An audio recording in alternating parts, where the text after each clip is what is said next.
Pour les victimes, la vie ne sera plus jamais la même.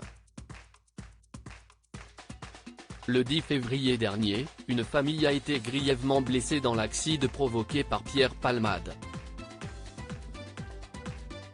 Alors qu'il se trouvait au volant de sa voiture, en Seine-et-Marne, l'humoriste s'est déporté sur la voie de gauche, percutant de plein fouet un autre véhicule.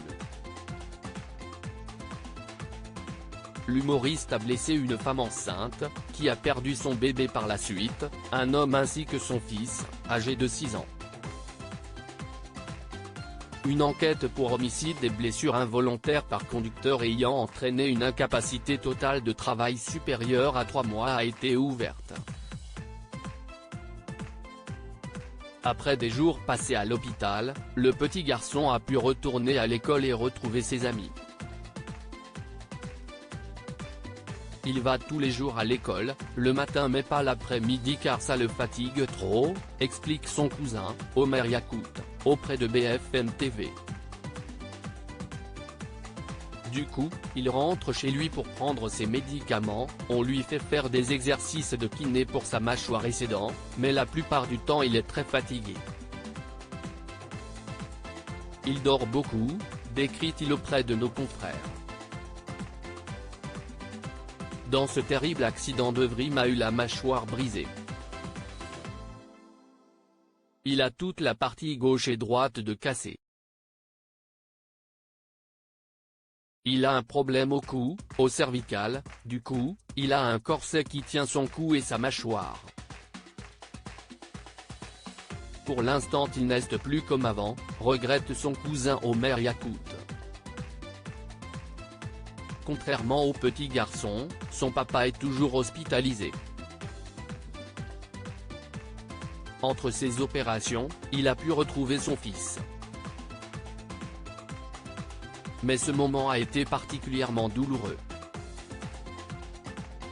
Quand je l'ai emmené voir son père à l'hôpital et qu'il l'a découvert dans cet état, il était tellement choqué qu'il est resté paralysé, se souvient son proche.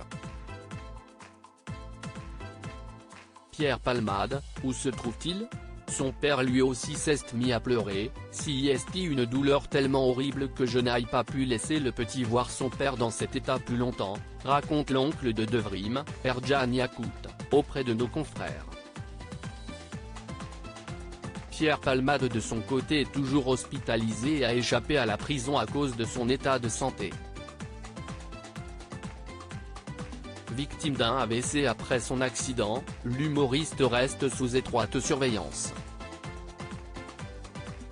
Après avoir été placé en détention provisoire par la Cour d'appel de Paris le 27 février dernier, c'est cette même juridiction qui a décidé de la remise en liberté sous contrôle judiciaire de Pierre Palmade le 7 mars dernier.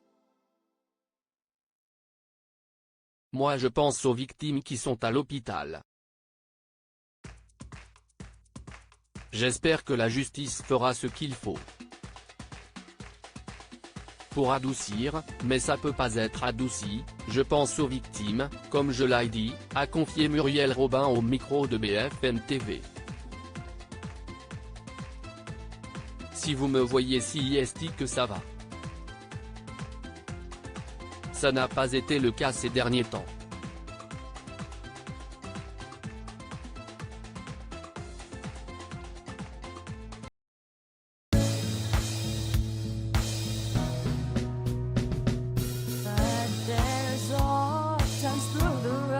I think you can let me know. Sit down, sit back, let me help you out. Just step